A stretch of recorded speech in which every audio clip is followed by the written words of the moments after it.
I would hope that every dog trainer, no matter what mindset, no matter what philosophy you have, realizes that it doesn't matter how well the dog listens to you. All that matters is how well the dog listens to the owner.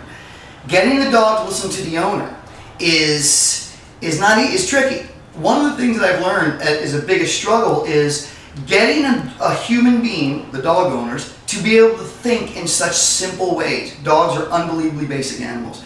Humans are not basic animals. You know, we're evolved. We can rationalize. We can think that or this. Dogs can't do that. So when an owner is communicating with their dog, they speak as a human, and dogs get very confused because dogs are too basic. For example, if you ask your dog to sit, and you say the word, twice, for example. I tell people, don't say the word twice. If you say it once, enforce it, put him in the position.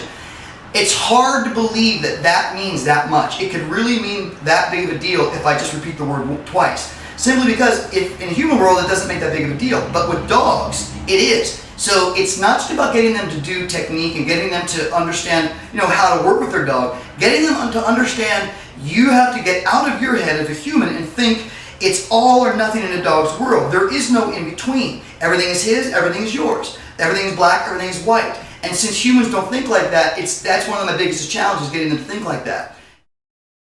The key to having a dog that's well behaved is inevitability. That's it. You don't have to intimidate. You don't have to bribe.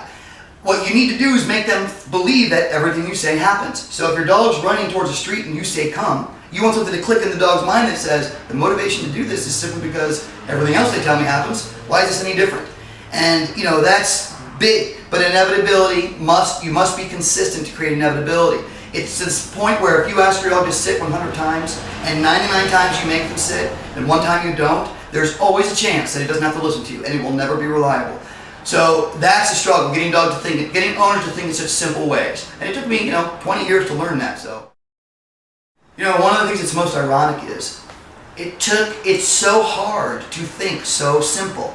And that's really interesting because it took me years and years and years of obsessing over one thing before I realized that, I haven't realized this, I knew it for my whole career, but I didn't, to grasp the concept of the simplicity of the way dogs think and to really understand it took 90% of my career, almost 20 years. And that is something that is crucial in understanding as a dog trainer because if you can't get the owners to think about things in the way the dog does, then nothing else becomes successful.